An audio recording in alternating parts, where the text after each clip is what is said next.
¿Qué tal, familia y amigos? Bienvenidos una vez más a este miércoles de Enfoque Misional, en el que hemos estado aprendiendo ya de unas semanas para acá diversos temas de la Biblia, temas por demás interesantes, pero bajo el punto de vista de Dios, bajo la perspectiva de Dios. Como hemos dicho, temas que a lo mejor ya nos fueron enseñados, que a lo mejor ya aprendimos, pero ahora estamos tratando de verlos probablemente desde una óptica en la que no lo habíamos visto.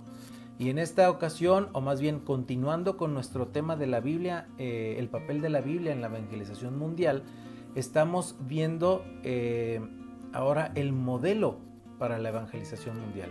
Ya vimos el mensaje, son palabras con M para ayudar a nuestra memoria. El mensaje, el mandato primero, qué es lo que Dios ordena que hagamos. Después vimos el mensaje, es decir, lo que debemos decir, y ahora estamos viendo el modelo, es decir, la manera de decir ese mensaje que Dios nos ha ordenado proclamar. La Biblia no solo contiene el Evangelio, sino la Biblia es el Evangelio en sí, y por ello también nos proporciona el modelo. Por medio de su palabra, Dios mismo está realmente evangelizando, es decir, da las buenas nuevas al mundo. Pablo lo deja claro en el libro, en la carta a los Gálatas capítulo 3, versículo 8, cuando se refiere a la promesa dada por Dios desde Génesis capítulo 12, versículo 3, y él dice ahí en Gálatas que la Escritura anunció de antemano el Evangelio a Abraham, porque toda la Escritura predica el Evangelio. Dios evangeliza por medio de la Escritura y nos la dejó escrita en nuestro idioma para poderla entender y así poderla comunicar. Ahora bien, si la Escritura misma es en sí una evangelización divina, es razonable suponer que podemos aprender de ella cómo predicar el Evangelio, el modelo, considerando la forma en que Dios lo ha hecho. No vamos a inventar nada, simplemente vamos a hacer, por decirlo así, las cosas de la compañía a la manera de la compañía. Ya el Señor Jesucristo nos enseñó cómo hacerlo, nosotros ahora debemos continuarlo. En ese proceso de la inspiración bíblica, Dios nos ha dado un excelente modelo evangelístico. Lo que nos impacta de inmediato en cuanto a esto es la grandeza de la condescendencia de Dios, el amor que Dios mostró para con la humanidad. Dios tenía una verdad sublime, una verdad como ninguna para revelarse a sí mismo y a su Cristo, a su misericordia, a su justicia y su plena salvación. Y Él pudo haberlo hecho de cualquier forma, o simplemente pudo no haberlo hecho. Sin embargo, por su gran misericordia, por ese amor que nos tuvo, decidió hacer tal revelación, por medio del vocabulario y la gramática del lenguaje humano, lenguaje en general, en todos los idiomas. Decidió hacerlo por medio de seres humanos, de conceptos humanos y de la cultura humana. Cosas muy importantes que vamos a aprender. Sin embargo, mediante dichos medios de palabras, de imágenes humanas tan humildes, Dios estaba hablando de su propia palabra. Nuestra enseñanza evangelística sobre la inspiración de la Escritura, es decir, que toda la Escritura fue inspirada por Dios, aunque los autores materiales son hombres, nos habla de esa doble paternidad de Dios en cuanto a lo literario, es decir, Dios habló, pero también lo hizo el hombre. El hombre habla de parte de Dios y Dios habló por medio del hombre. Las palabras habladas y escritas son tanto de Dios como de los hombres. Dios dictando y los hombres entendiendo, aprendiendo todo y escribiendo para transmitirlo, para dejárnoslo escrito. Él decidió lo que quería decir y sin embargo no suprimió la personalidad de cada uno de los hombres que aportaron o que escribieron en la Biblia. Así, el hombre hacía uso de sus facultades libremente, pero no distorsionaba el mensaje de Dios. Eso sí, está incluso por escrito que no debía hacerse bajo pena de condenación. Los creyentes en Jesucristo, los cristianos, deseamos afirmar algo similar en relación con la encarnación, el clímax del Dios que se revela a sí mismo como hombre aquí en la tierra. El Evangelio de Juan comienza hablando de que el Verbo se hizo hombre. Es decir, la palabra eterna de Dios, llámese el Señor Jesucristo, el Verbo, la palabra eterna de Dios que desde la eternidad estaba con Dios y que era Dios, el agente por medio del cual fue hecho el universo, todo el universo, se hizo hombre, con la particularidad de un judío palestino del primer siglo. Es decir, pudo haber nacido con cualquier otra nacionalidad en realidad, pero Dios lo decidió así, y así nació él como un judío palestino del primer siglo. Se hizo pequeño, débil, pobre y vulnerable. El propio Dios experimentó el dolor, experimentó el hambre, se expuso a la tentación sin caer en ella. Todo esto se encontraba en la carne, porque Él estaba ya como un hombre, como cualquiera de nosotros. ¿Recuerdan la ilustración de la que hablamos en el video pasado acerca de las hormigas? Pues fue exactamente lo que hizo el Señor. Hacerse hombre para venirle a hablar al hombre, a los hombres, con sus palabras, con sus imágenes, con todo lo que el hombre pudiera entender. Sin embargo, cuando se hizo como uno de nosotros, no dejó de ser el mismo. Siguió siendo el Verbo eterno o el Hijo de Dios. Todo Dios y todo hombre. Este mismo principio se ilustra esencialmente tanto en la inspiración de la Escritura como en la encarnación del Hijo. El Verbo se hizo carne. Lo divino se comunicó por medio de lo humano. Se identificó con nosotros sin renunciar a su propia identidad. Este principio de identificación sin pérdida de identidad es el modelo para todo evangelismo en especial. Algunos rehusamos a veces identificarnos con la gente a la cual hemos sido enviados a servir.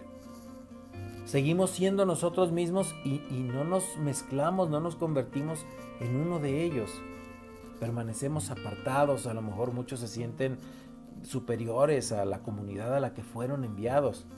A veces nos aferramos desesperadamente a nuestra propia herencia cultural con la idea equivocada de que es parte de mi identidad, ¿cómo la voy a dejar? Eso es cierto. Sin embargo, se pueden hacer las cosas. No queremos alejarnos a veces de nuestra identidad, de nuestra cultura, y no solo mantenemos nuestras costumbres con tenacidad peleando por ellas, sino tratamos la herencia cultural de las personas a las que fuimos enviadas, de nuestra tierra adoptiva, sin el respeto que merece. Y eso, una de las cosas que más hiere a una comunidad, a una persona, es cuando le tocan el asunto de su cultura. No me van a dejar mentir.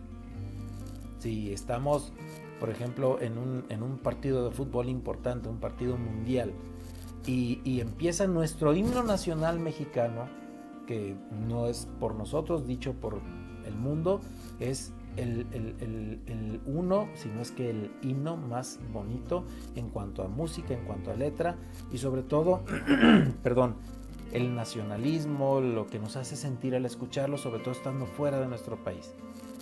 Y de repente los contrarios o las personas no mexicanos menosprecian o abuchean, ¿cómo nos vamos a sentir? Y a lo mejor no debería ser nada, pero es nuestra cultura y nos están atacando. Eso es algo o un error cultural que jamás debemos hacer. Debemos tener siempre ese respeto a nuestra tierra adoptiva, es decir, al lugar a donde fuimos enviados, ese respeto que se merece. Así que nos pudiéramos ver envueltos en la práctica de una clase de imperialismo cultural, tratando de imponer nuestra cultura a las personas a las que fuimos enviadas y despreciándolas de ellos, peor tantito. Y esa no fue la forma en que Cristo actuó. Siempre queremos aprender del Maestro. Él se despojó de su propia gloria y se humilló a sí mismo para servir. Él dijo, que no vino para ser servido, sino para servir. Algunos otros misioneros o mensajeros transculturales que se van a otros países con una cultura diferente a la suya, cometen el error opuesto. Es decir, tratan de identificarse con la gente a las cuales son enviados de tal forma que pierden por completo su identidad, o que se hacen totalmente de su lado o como ellos, perdiendo sus propios valores, sus propias normas. Y tampoco esa es la forma en la que el Señor Jesús lo hizo, ya que al hacerse hombre, recordemos, no dejó de ser divino. Así que tenemos que luchar en contra de las razones por las cuales la gente resiste al Evangelio, y en particular conceder la importancia debida a los factores culturales.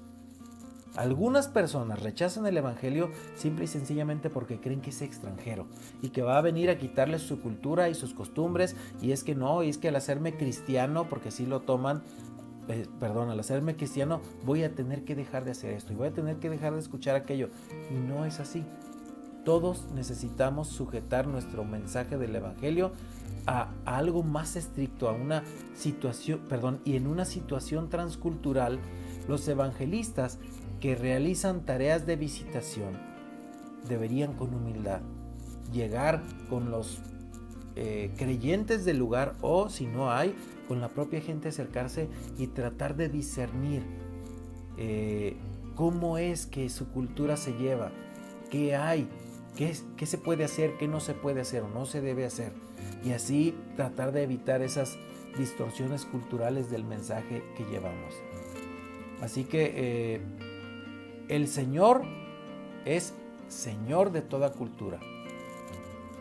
Esa amenaza o esa confrontación no puede evitarse.